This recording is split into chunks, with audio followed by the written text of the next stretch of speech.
Inuulit ko po ha, pag may 13, automatic hindi ko kailangang mag-resign, sa inyo na.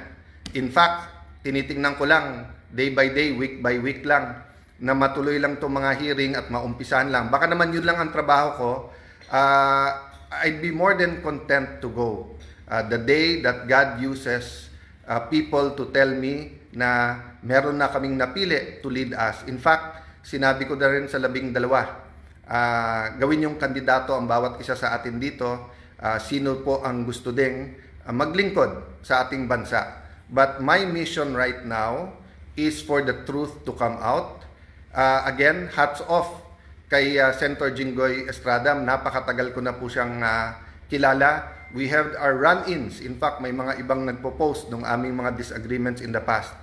But I'd like to reiterate what I said yesterday.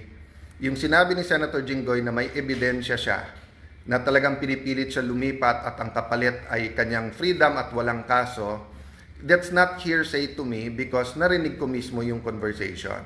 And palakas ng palakas yan, yung threat na yan sa iba pa naming mga kasama.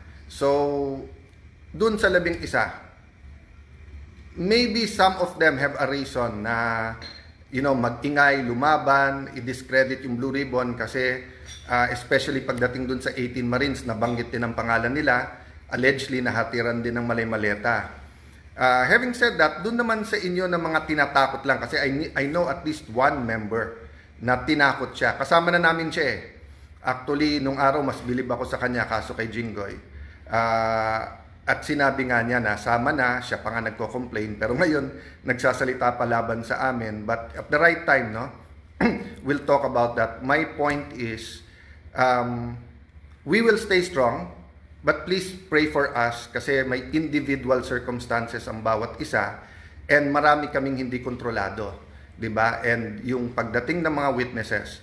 By the way, gusto ko lang malaman nyo, we also invited the Office of the Ombudsman, the DPWH, and the DBM or the representatives kasi we'll do this very orderly.